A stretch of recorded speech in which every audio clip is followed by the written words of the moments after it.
At 50, a father I know felt like he had pressed reset 3 separate times. He worked hard. He earned well. He made the moves people call responsible. But 3 divorces had turned decades of income into legal bills, moving trucks, divided accounts, and a life that no longer looked anything like the plan. His story points to a hard truth. The biggest threats to your wealth usually aren't the coffee you buy on Tuesday morning. They're the large decisions and habits that quietly set the direction of your whole financial life. If you're in your 20s or 30s, this is good news as much as it is a warning. You still have time to make a few high-leverage choices that matter far more than perfecting every tiny expense. This is not personal financial advice. Your situation, debt, career, and family obligations are different. But it is worth looking closely at the decisions that can either compound in your favor or keep charging you for years. The first wealth killer is staying in the wrong place for too long. We tend to treat geography as a lifestyle preference. We say we love our hometown, our friends are there, rent is familiar, and moving sounds exhausting. All of that is real, but where you live can be one of the most important financial choices you make, especially early in your career. Imagine 2 graduates with the same skills. One starts in a city with few employers in their field and a lower salary range. The other moves to a market with more companies, more openings, and more ambitious people in the same industry. The second person doesn't just get a higher first offer. That offer becomes an anchor for the next negotiation, the next promotion, and the next job move. The source example makes the contrast plain. Median income around $69,000 in Kansas City, compared with roughly $90,000 in Austin or $135,000 and above in San Francisco. Those figures are not a promise that moving will make you rich. Housing, taxes, and competition matter. The point is that your income ceiling is partly shaped by the ecosystem around you. Think of Maya, a capable designer who stays in a city where every opening is a generalist role. She spends 3 years trying to negotiate a bigger raise from the same small pool of employers. Her friend Lena moves to a larger market, meets people at industry events, and hears about a role before it is even posted. The surprise isn't that Lena is more talented. It is that proximity created opportunities Maya could not see. There is even an extreme version of this idea. Workers who earn wages in Switzerland and return to less expensive parts of Italy to live. You do not need a border crossing strategy to understand the lesson. Raise your earning potential, keep your costs intentional, and let the difference work for you. Before you move, run the full math. After-tax income, rent, commuting, insurance, and the real cost of leaving your support system. But don't confuse familiarity with a financial plan. The second trap is keeping so much cash that safety becomes expensive. An emergency fund is not the enemy. 3 to 6 months of essential expenses can protect you from a layoff, a health issue, or a surprise repair. The issue starts when fear turns a reasonable reserve into years of expenses sitting on the sidelines.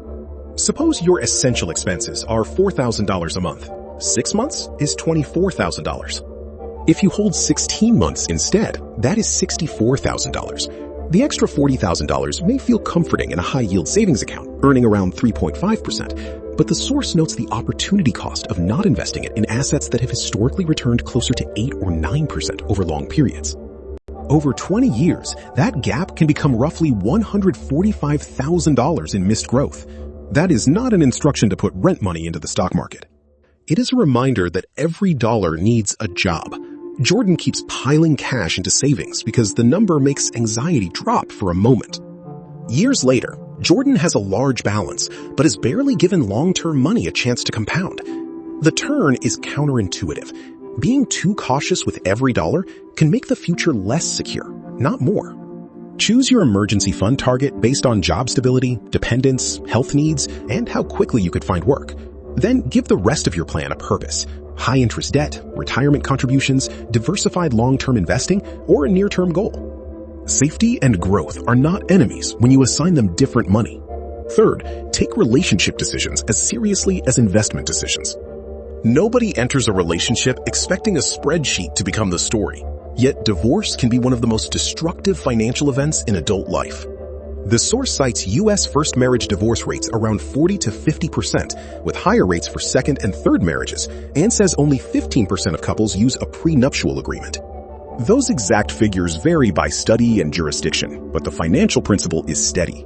Breakup costs can arrive in layers. There are legal fees that may exceed $20,000. There's the house that has to be sold or refinanced at a bad time. There are businesses to separate, retirement accounts to divide, and physical belongings to move. Court orders, taxes, and early withdrawal penalties can turn a clean-looking account balance into a complicated problem. Add new deposits, new furniture, and a second household, and a divorce can consume $50,000 to more than $100,000, according to the source. The useful takeaway is not to become cynical. It is to have adult conversations early. Talk about debt, spending, family obligations, career risk, housing, and what happens if the relationship ends. Where appropriate, get qualified legal advice before signing agreements. Love is emotional. Combining two financial lives is also a major transaction. Fourth, stop trying to look rich. This one is especially dangerous because it often feels social, not financial. A neighbor upgrades cars. Your feed is full of hotel lobbies, designer clothes, and dinners that look effortless. You start measuring your ordinary Tuesday against someone else's highlight reel.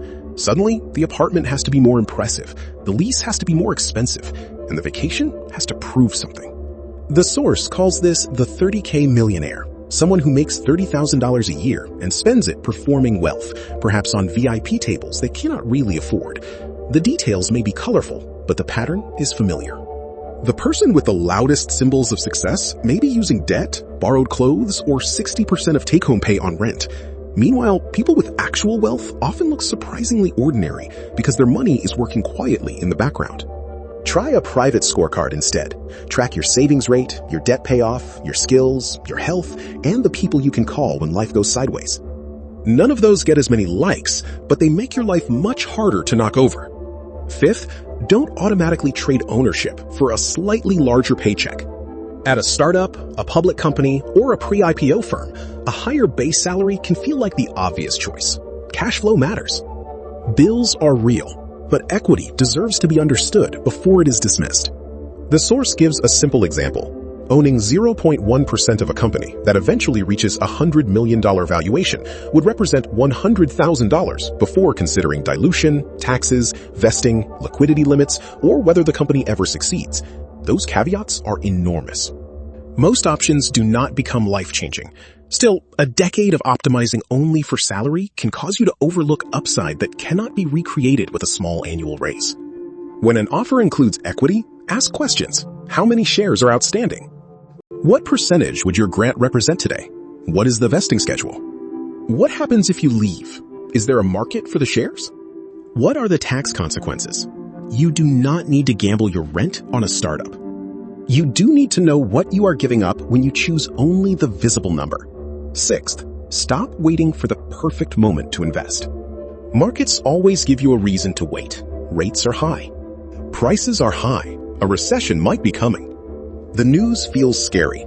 Then prices fall and the reason changes. Now it feels too dangerous to start. That is how years disappear. The source says $10,000 invested in the S&P 500 from 1996 to 2025 would have grown to more than $192,000 if it stayed fully invested. It also states that missing the 10 best days cut gains by 56%, and missing the 30 best days cut them by 84%. Historical illustrations are not guarantees, and markets can fall sharply. But the broader lesson is powerful. The best days are often close to the worst days, so trying to jump in and out can cost more than it saves. Build a diversified plan that fits your time horizon and risk tolerance. Automate contributions if you can, and learn enough to avoid treating headlines as a trading signal. The goal is not to be fearless.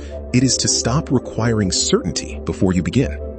Seventh, don't confuse loyalty with security at work. You may love your coworkers. You may know every shortcut in the system. Your manager may say you are invaluable. But employers generally do not wake up and decide to pay you the highest amount the market would bear. Annual raises of 3 to 5% can keep you comfortable. Meanwhile, your market value may be moving faster. The source gives an illustration. Start at $60,000 and receive a 3% raise every 2 years, and after a decade, you are only around $70,000. Results from a job move vary widely by field, location, and timing. Periodically testing the market is not betrayal. It is information. This does not mean changing jobs every few months or leaving a role that is building rare skills. It means keeping your resume current, talking to people in your field, and learning what comparable roles pay. Consider a move only when it is materially better for your career, finances, and life. Loyalty should be earned by both sides. Eighth, treat high-interest consumer debt like the emergency it is. Not all debt is identical. A mortgage or education loan may have a different purpose and rate than a credit card balance used for past consumption. But high-interest debt is a machine that charges you for yesterday while stealing options from tomorrow. The source cites average credit card APRs at 22.11% in 2026. At that rate, a $10,000 balance costs around $185 a month in interest alone. That is money that buys no new service, no asset, and no future freedom. It simply keeps the old balance alive. Make the interest rate visible. List every balance, minimum payment, and APR. Protect essential cash, then direct extra payments toward the highest rate while keeping all accounts current. If you need help, contact a reputable nonprofit credit counselor or your lender before the situation gets worse. Shame makes debt expensive for longer. A plan makes it finite. Finally, be careful about buying more car than your life needs. A car payment rarely arrives alone. Insurance, maintenance, fuel, registration, parking, repairs, and depreciation all stack on top of the number in the ad.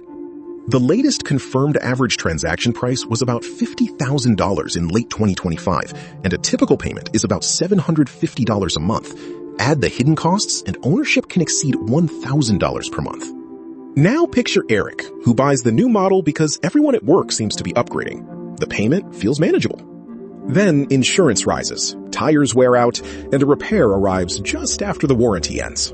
The car is still beautiful, but it is quietly taking the place of investing, travel, and career flexibility. The real price was never just the sticker. The source's alternative is a reliable 3-year-old used car with about 30,000 miles. It cites an average used car payment of $537, a difference of $213 a month from the new car payment. At an 8% annual return, investing that monthly difference for 10 years could grow to about $39,000. Again, condition, financing, and maintenance matter.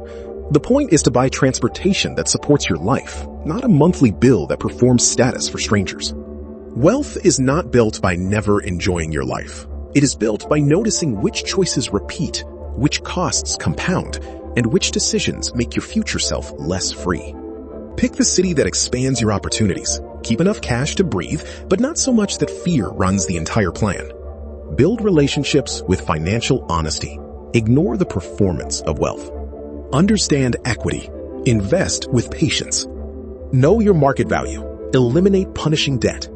And let your car be useful before it is impressive. If this gave you one decision to rethink, subscribe for more practical money conversations. Like this video so it reaches someone who needs it, and comment with the wealth killer you have seen most often in your own life. The biggest financial change may not start with a coupon. It may start with one honest choice you make this week.